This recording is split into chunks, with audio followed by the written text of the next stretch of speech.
বা এটা আমি আসলে উঠাতে পারবো না, তাহলে তো আমি নেক্সট কোনো বড় প্রজেক্টে হাত দিতাম না। গল্পটা আসলে এটা বাংলাদেশে কখনো এই ধরনের কোনো গল্প হয় না। ক্যারেক্টার অনুযায়ী কাকে ভালো লাগবে স্ক্রিনে, আমরা তানজিন দিশা ভেবেছিলাম, আমরা সাবিলা নূরকে ভেবেছিলাম। প্রাপ্তি বলতে যদি আপনি আমাকে জিজ্ঞাসা করেন তাহলে আমি বলবো যে আমরা তো অলমোস্ট আমাদের লগ্নিটা উঠিয়ে ফেলেছি বাংলাদেশ থেকেই। আর আমরা তো একটা অ্যামাউন্ট ডিক্লেয়ারও করেছি। সো লাস্ট 3-4 ডেজ যেটা আমরা সেটা আমার অ্যাকাউন্টেন্ট এখনো কাউন্ট করছে, যেহেতু আমরা আসলে পুরো অ্যামাউন্ট যেটা পাই হল মালিকদের কাছ থেকে, যেই অ্যামাউন্টটা পার্সেন্টেজটা পাচ্ছি সেটা আমাদের একটা ক্যালকুলেশন করে নিতে হয়।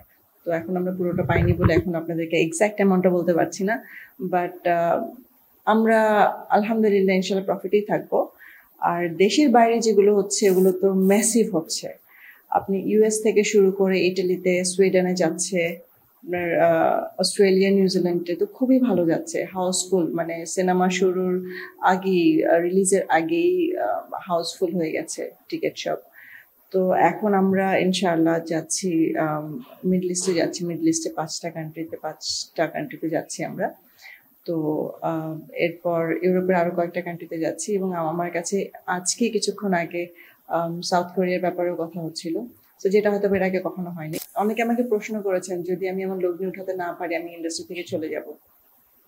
আমার কথা হচ্ছে, আমি যদি আমার লগ্নি উঠাতে নাই পারতাম, এটা তো অনেক বড় বাজেটের সিনেমা, আমি এরপরে সিনেমাটা নিশ্চয়ই এখনই অ্যানাউন্স করতাম না। আর সেটা কনফার্ম হয়েছে বলেই শাকিব ভাই নিজেও এটা অ্যানাউন্স করেছেন। সো বাকিটা তো আমার মনে হয় যে সবাই বুঝে নেওয়া উচিত যে আসলে আমরা কতটুকু, আমরা কি প্রফিটে আছি না লসে আছি। অনেকে অনেক কথা বলেন, বাট দিন শেষে তো আমরাই জানি যে আসলে আমরা কোথায় আছি।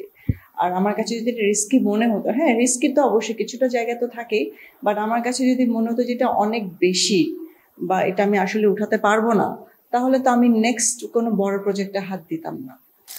প্রস্তুতি নিচ্ছি, আমরা অলরেডি স্ক্রিপ্ট লেভেলে কাজ করা শুরু করে দিয়েছি, এবং আমরা এখন স্ক্রিপ্টটা নিয়ে যখন বসবো তখন আমরা হয়তো পুরো প্রিপারেশনটা আমাদের কোথায় কিভাবে হচ্ছে, কিভাবে হবে, কোথায় কোথায় আমরা শ্যুট করবো, কতদিনে শ্যুট প্ল্যান হবে, পুরো মানে প্রি প্রোডাকশনের কাজ যেটাকে বলে ওটা আমরা শুরু করে দিব ইনশাআল্লাহ জুন থেকেই।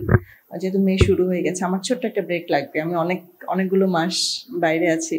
সো এরপর আমি জুন থেকে কাজটা পুরোপুরি শুরু করব। গল্পটা আসলে এটা বাংলাদেশে কখনো এই ধরনের কোনো গল্প হয় না। আমি যদি এখন স্পয়লার দিয়ে দিই তাহলে তো পুরোটাই মানে পরে তার বলার কিছু থাকবে না। তো আমরা গল্পটা অবশ্যই আপনাদেরকে জানাবো যে কি ধরনের গল্প হচ্ছে, কি নিয়ে হচ্ছে। এটা অনেক বড় স্কেলের একটা গল্প, বরবাদ থেকেও বড়। যেহেতু বরবাদ আমি একটা বেঞ্চমার্ক রেখেছি, so I have to do something bigger than বরবাদ। আমি আমার জায়গাতে তো আছি, শাকিব খানও আছেন, আমার হাজব্যান্ডও আছেন, হৃদয়ও আছেন। এখন পর্যন্ত আমরা আসলে ফিমেল কাস্টে আমরা এক্স্যাক্টলি বলতে পারছি না, যেহেতু গল্পটার যখন স্ক্রিপ্টটা 100% হয়ে যাবে তারপরে আমরা বলতে পারবো যে আসলে এই ক্যারেক্টারটাতে কি ধরনের কাকে নিলে বেস্ট হবে। আমরা সবসময় এটাই চেষ্টা করি যে ক্যারেক্টার অনুযায়ী কাকে ভালো লাগবে স্ক্রিনে। আমি এর আগেও একটা জায়গায় বলেছি যে আমি তো ডেফিনেটলি চাইবই যে আমার দেশের লোকজনই কাজ করুক। তারপর যেটা হয় যে মানে ক্যারেক্টার অনুযায়ী যেটা বললাম, তো আশা করি যে এবার আমি দেশ থেকে হয়তো বা কাজ করব ইনশাআল্লাহ। আর হয়তো বা কিছু চেঞ্জেসও হবে। ইধিকার জায়গায় আসলে আমাদের অনেকগুলো আমরা কাস্ট ভেবেছিলাম, আমরা তানজিন দিশা ভেবেছিলাম, আমরা সাবিলা নূরকে ভেবেছিলাম। মানে এটা জাস্ট একটা ভাবনার জায়গায় ছিল। বাট যখন আপনি থাকেন ওনাদের কাজ তো আমরা দেখি, তখন কাজটা দেখার পর আমরা যখন ক্যারেক্টারটাকে বসাই মানে আমাদের তখন আমাদের মনে হয় যে এই জায়গাটাতে কি ঠিক হবে। মানে আমরা চাচ্ছিলাম পুরো জিনিসটা ঠিক মতো করে নিয়ে আসাটা। সবাই ভালো অ্যাক্টিং করে, বাট কারো মধ্যে ভার্সিট্যালিটি থাকে না, যে একজন একই রকম অভিনয় করে। তো ওই দিক থেকে আমার কাছে মনে হয়েছে এটা যেহেতু খুব সিম্পল একটা মানে প্রেমের রিভেঞ্জ টাইপের একটা গল্প ছিল, দুটো ক্যারেক্টার ইধিকার সাথে যেত। তো তখন ইধিকাও ছিল আমাদের ফার্স্ট লিস্টে ইধিকা ছিল, তারপর সেকেন্ড আমরা বাংলাদেশের কয়েকজনকে রেখেছিলাম, বাট সবাইকে বসানোর পর আমাদেরকে হৃদয়ের মনে হয়েছে যে না, ইধিকা ইজ দ্য বেস্ট। আমি বলবো না শুধু এই দুজনের কথাই, আরো অনেকেই থাকতে পারে, কারণ আমি নিজেই বা শর্ট লিস্ট করছি। তো আমি অনেককেই দেখছি, ছোট পর্দা থেকেও দেখছি, বড় পর্দা থেকেও দেখছি।